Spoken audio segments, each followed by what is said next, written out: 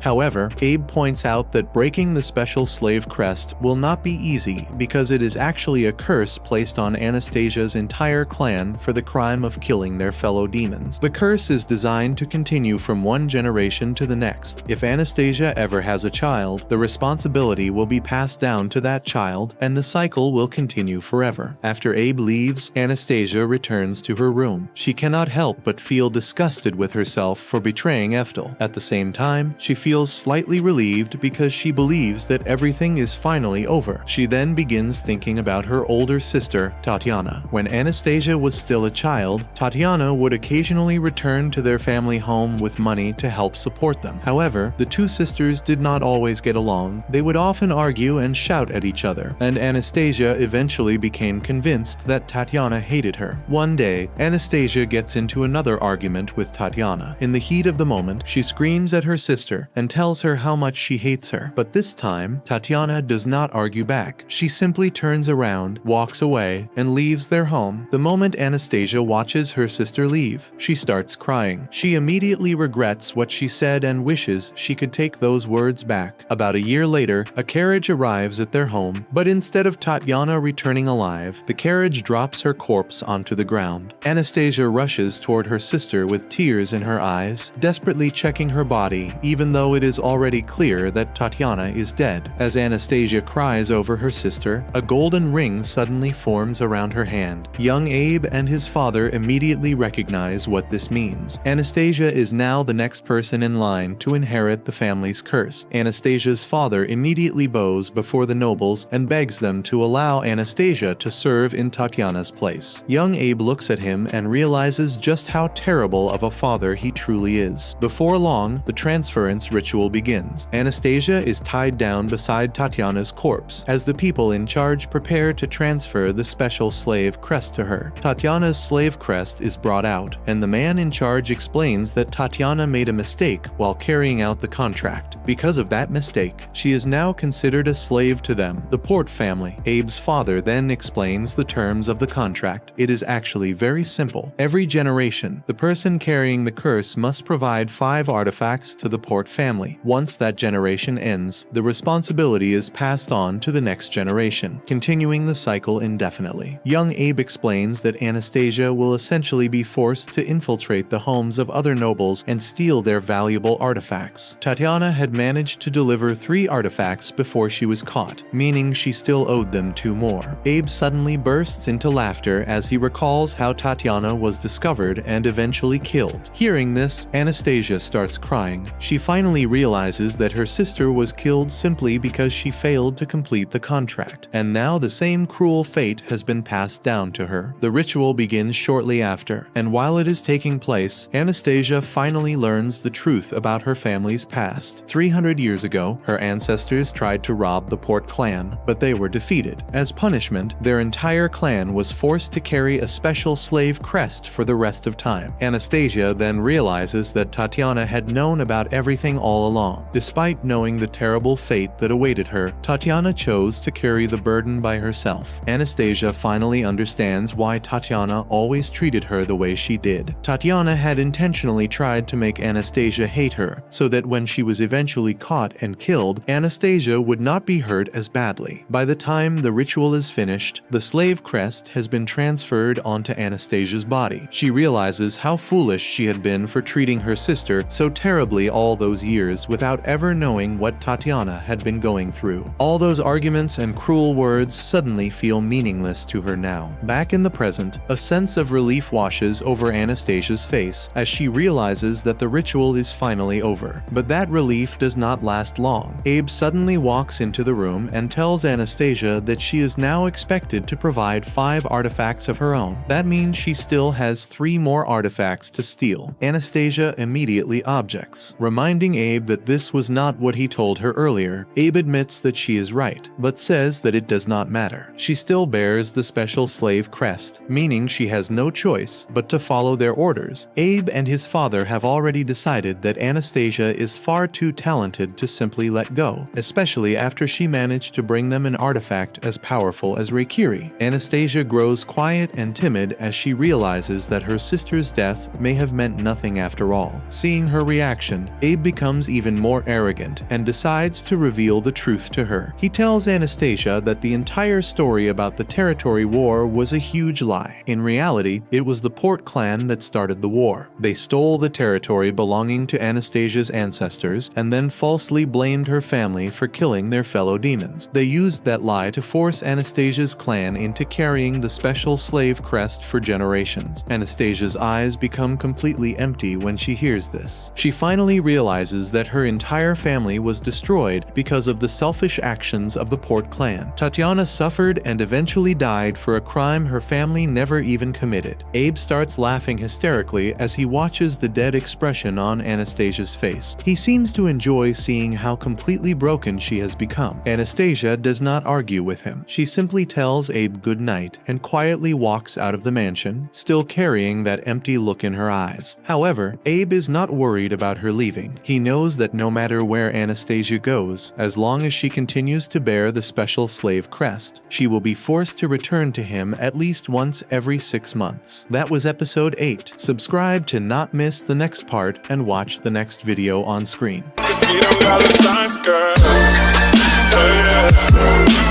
heard that you addicted to them sands now, girl. Go ahead with your sticky ass. Go ahead. Shawty, give me a reason. You know that only